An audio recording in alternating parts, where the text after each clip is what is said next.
की प्यार कर देगी। और क्या करती? ये गाय तेरी जान लेगी, मार डालेगी तुझे। ये मेरी गोद उजाड़ने पर तुली हुई है। मारने पर तो तू तुली है तू।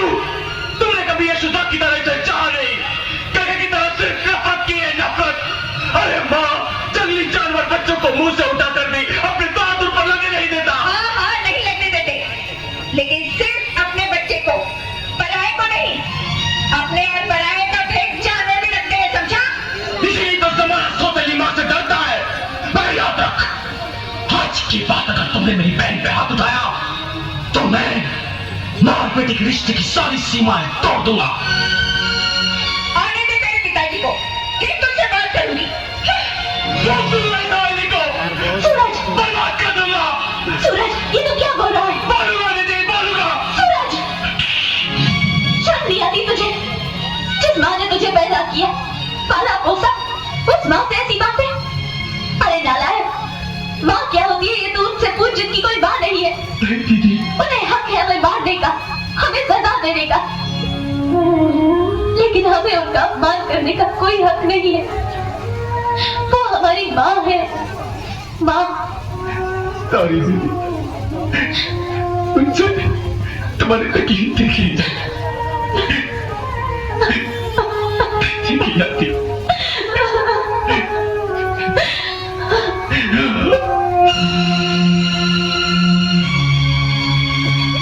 क्या हुआ भैया? भैया, भैया,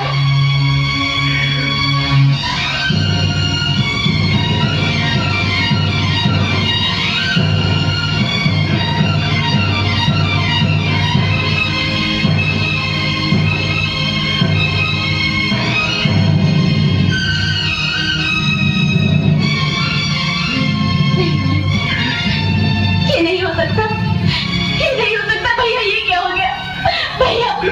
भैया, ये क्या हो गया भैया? भैया, भैया,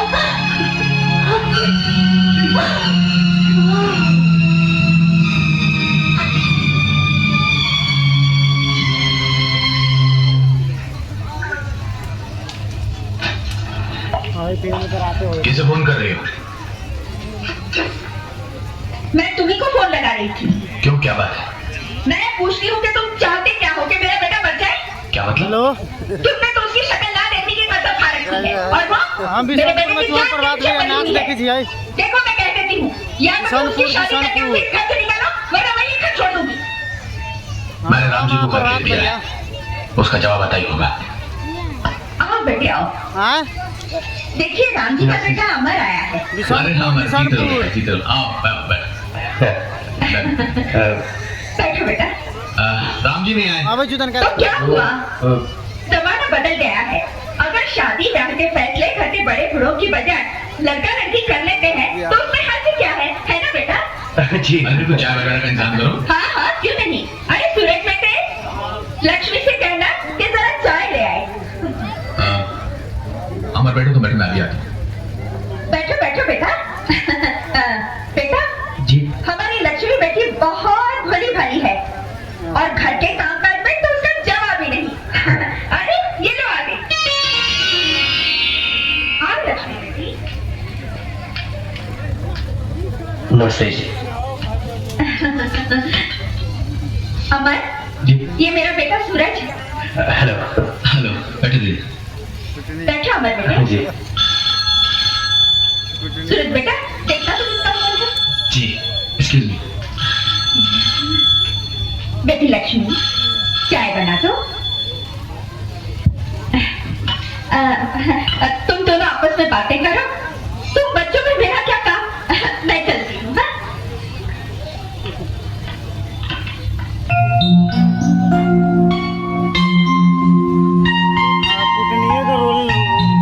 बाबूजी कहते थे कि तुम लाखों में एक हो, लेकिन मुझे तो लगता है कि तुम्हारे जैसा इस दुनिया में कोई है ही नहीं।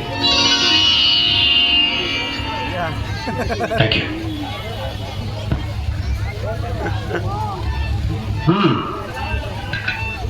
मैं अपने बारे में कुछ बता दूं? मैं एक फौजी हूं, और एक फौजी दो चीजें बहुत जम के करता है, एक तो बात और दूसरा प्यार। मुझे तुम पसंद हो, अब रहा तुम्हारा फैसला, वो तुम्हारे हाथ में है। अरे ये क्या, आपकी आंखों में आंसू? देखिए, आंसुओं की कोई रंग नहीं होते हैं। जब तक बताया ना जाए पता नहीं चलता कि वो दुख के हैं या खुशी के। अरे ये क्या, आप लोग बातें ही करते रहोगे या मिठाई भी खाओगे? जी वो मीठी चाय जो पी ली वो। नहीं, ऐसे कैसे हो सकता है, आपको मिठाई तो खानी पड़ेगी। प्लीज प्लीज अब ये मिठाई की मिठास खत्म होने से पहले मुहूर्त निकलना चाहिए, क्यों दीदी?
क्यों, कैसे लगे मेरे जीजा जी?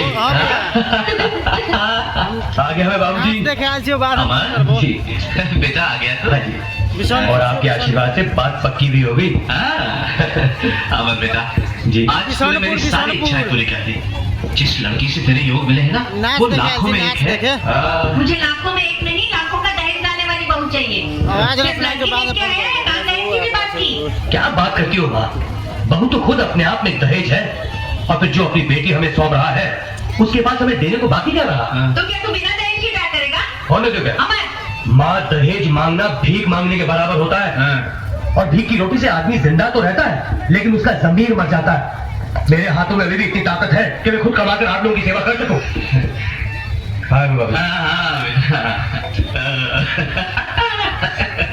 अरे भाग्यवान, वो पानी तो दे दो। ये लो, वो दहेज पर पानी फेर कर आ गया, तो गला कर लो। भैया देखते देखो, शादी तो तुमने पक्की कर दी है, लेकिन उसके खर्च के बारे में भी कुछ सोचा है? मनोज सिंह। मैं तो उस बलात् पर एक पैसा भी खर्च नहीं करूंगी। पहने हुए कपड़ों में इस चौखट से बाहर नहीं किया तो मेरा नाम भी ममता नहीं। तुम्हारा नाम ममता जरूर है माँ, मगर तुम्हारे अंदर ममता जैसी कोई चीज ही नहीं। सूरज, ये सब तुम्हारे साथ चढ़ाने और बेनतिया लाड प्यार करने का असर है, वरना सेठ धनराज के घर के संस्कार ऐसे नहीं थे। किस संस्कार की बात कर रहे हैं आप सेठ साहब? बेटी को बाप के सामने घूंघट निकालना पड़ता है, क्या इस संस्कार की बात कर रहे हैं आप? सूरज, आपकी गाय जैसी बेटी आपके मुंह से बेटी शब्द सुनने के लिए तरसती रहती है, या इन संस्कारों की बात कर रहे हैं आप? सूरज, अपनी बेटी को अभागन और मनुष्य का नाम देकर जिंदगी भर उसे नफरत करते रहे आप, या फिर उन संस्कारों की बात कर रहे हैं आप? सूरज, संस्कारों की दुहाई देने का हक सिर्फ माँ बाप का होता है सेठ साहब, और माँ बाप बनने के लिए सिर्फ औलाद को पैदा कर देना ही काफी नहीं होता।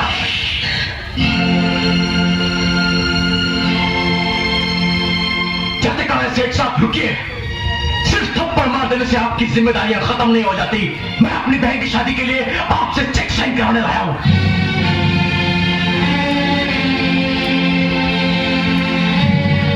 मैंने भीख और खैरात देना बंद कर दिया है। मैं भीख नहीं, अपना हक मांग रहा हूं सेठ साहब, और जिसके ना मिलने की सूरत में मैं आपको कोर्ट में खड़ा कर दूंगा। तू मुझे कोर्ट में खड़ा करेगा? मुझे, सेठ धनराज को? हाँ, सेठ धनराज को। मैं अपनी बहन की खुशी के लिए कुछ भी कर सकता हूँ। तो ठीक है, मैं चेक भी कोर्ट में ही साइन करूंगा। कैसी बातें कर रहे हैं आप? कम से कम अपनी इज्जत का तो ख्याल कीजिए।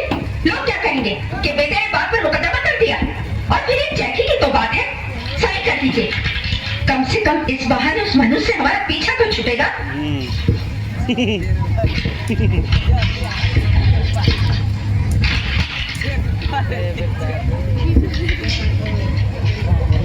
ये ले, मगर इतना याद रखना, आज के बाद तुझे मेरी दौलत में से फूटी कौड़ी भी नहीं मिलेगी। टूटता हूं मैं आपकी दौलत पर, टूटता हूं मैं। हाँ सेठ धनराज, टूटता हूं मैं आपकी दौलत पर। ठोकर मारता हूं मैं, ठोकर लात मारता हूं मैं। और अगर आज मेरी बहन की शादी न होती तो मैं आपकी दौलत कभी नहीं आता। हाँ सेठ धनराज, नफरत है मुझे आपकी दौलत से, नफरत है।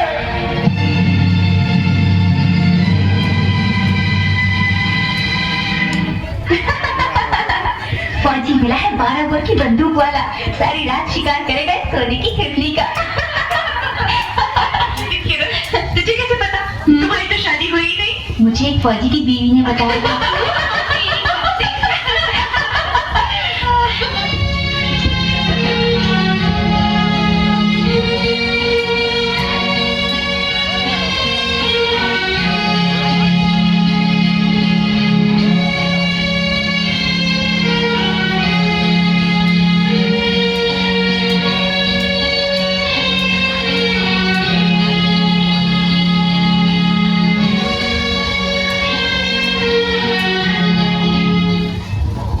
बाबूजी,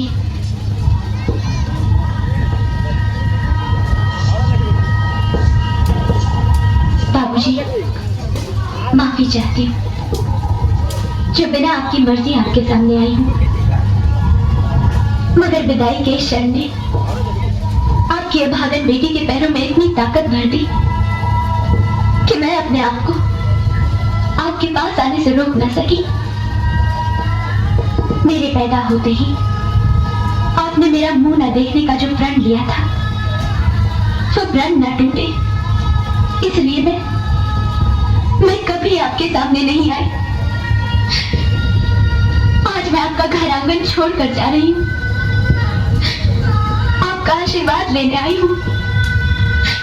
मगर देखिए आज भी मेरे मुंह पर घूंघट है,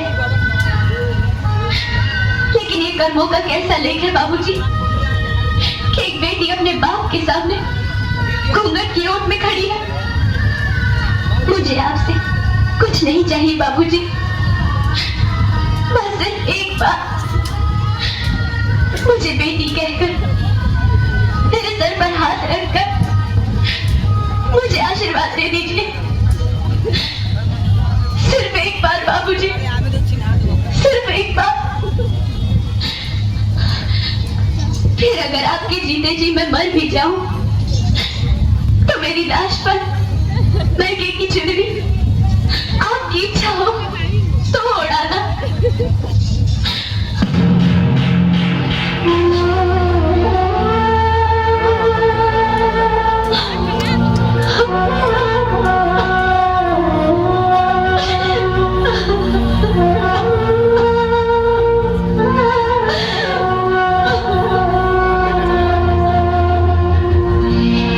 कंगाल करोड़पति से क्या मांग रही है दीदी?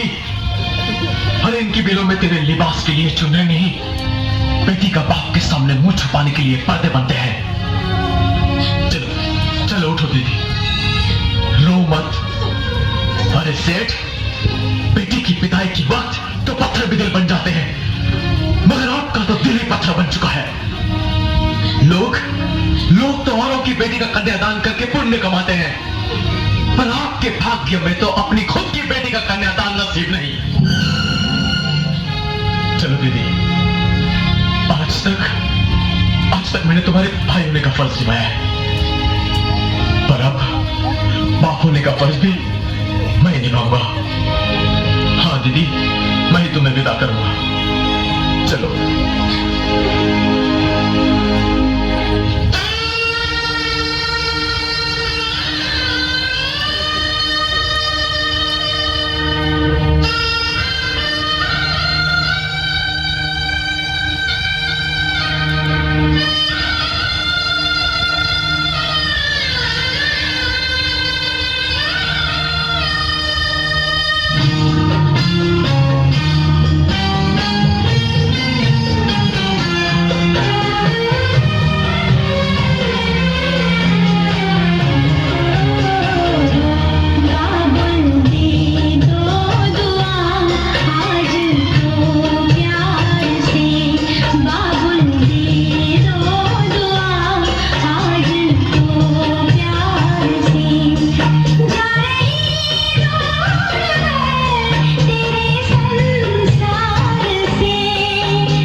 पे मोती ना बिखरा तुम, जाके साजन के घर सारे सुख पाओ तुम, शुभ सुहागन रहो गाँव मुस्कुराओ तुम, जैसे लहराए गंगा लहराओ तुम, शान कुल के बड़े तेरे व्यवहार से, तेरे व्यवहार से, बाबुल कर दो विदा आज तो प्यार से, बाबुल कर दो विदा आज तो प्यार से।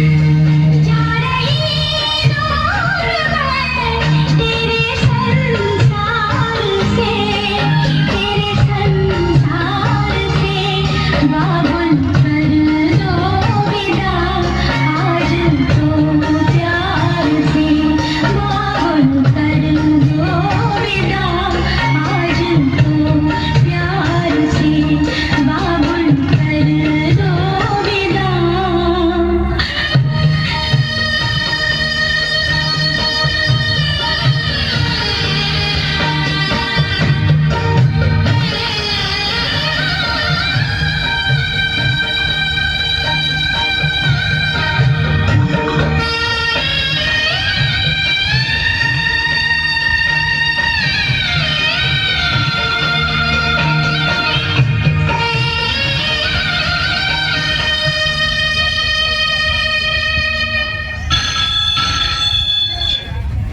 सेठ धनराज, दिल में आग लग गई है, सब कुछ जलकर राख हो गया, हम कहीं गए नहीं रहे। क्या हुआ? मैं पूछती हूँ क्या हुआ? हम बर्बाद हो गए ममता। महल में आग लग गई, सब कुछ जलकर राख हो गया। हम कहीं के नहीं रहे ममता, हम कहीं के नहीं रहे। देख लिया बाबूजी, आज तक आप अपनी जिस बेटी को अभागन और अपशगुन मानते रहे, आपका पूरा वजूद उसके पैरों की धूल का मोहताज था। उसे जन्म देकर आपने दिया ही क्या? तिरस्कार, घूंघट, हर आंसू की सौगात दे देकर आप इतने कठोर हो चुके हैं कि आज विदाई के वक्त आशीर्वाद के दो शब्द बोलने के लिए आपके होठ नहीं हिले। तुम मत बोलो मां, टूटे हुए शीशे भी अगर जोड़े जाते हैं तो उनमें दरार पड़ जाती है, मगर आप लोगों ने तो दिल तोड़ा है, दिल। अगर मेरी बहन अभागन होती तो उसके पैदा होते ही आप मिल मजदूर से मिल मालिक नहीं बन जाते। आज आपके पास जो कुछ भी था उसके पैरों के प्रताप से। अरे आपका भाग्य विधाता ने आपके माथे पर नहीं, लक्ष्मी के पैरों के तलवे में लिखा था। शायद इसीलिए उसके इस चौखट से बाहर कदम रखते ही आपका सब कुछ जलकर राख हो गया और आपके जीवन में अंधेरा हो गया।